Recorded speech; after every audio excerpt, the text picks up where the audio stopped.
আমি আমি সশ্রদ্ধ চিত্তে তারেক রহমান সশস্ত্র চিত্রে শপথ করিতেছি যে আমি আইন অনুযায়ী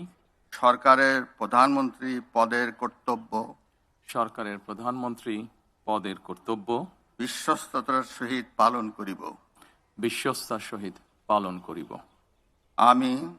আমি বাংলাদেশের প্রতি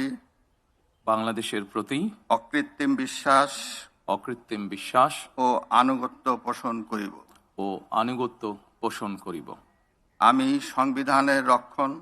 আমি সংবিধানের রক্ষণ সমর্থন ও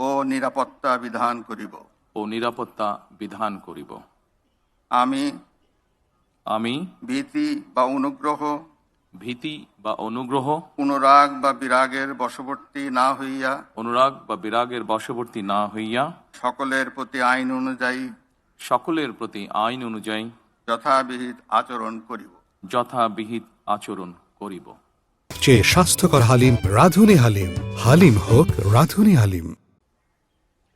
এবার মাননীয় প্রধানমন্ত্রীর গোপনীয়তার শপথ পাঠ পরিচালনা করার জন্য রাষ্ট্রপতি মহোদয়কে বিনীত অনুরোধ জানাচ্ছি। আমি তারেক রহমান সশস্ত্র চিত্রে শপথ করিতেছি যে সরকারের প্রধানমন্ত্রী রূপে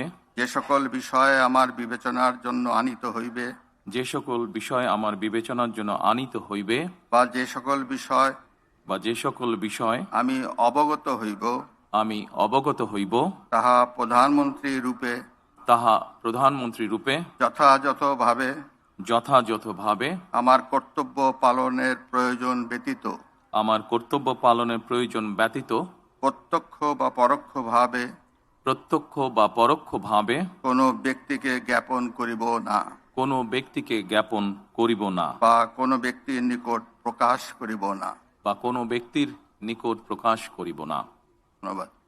ধন্যবাদ। মাননীয় প্রধানমন্ত্রীকে পদের শপথ ও গোপনীয়তার শপথ স্বাক্ষর করার জন্য এবং স্বাক্ষর শেষে নির্ধারিত আসন গ্রহণ করার জন্য বিনীত অনুরোধ জানাচ্ছি।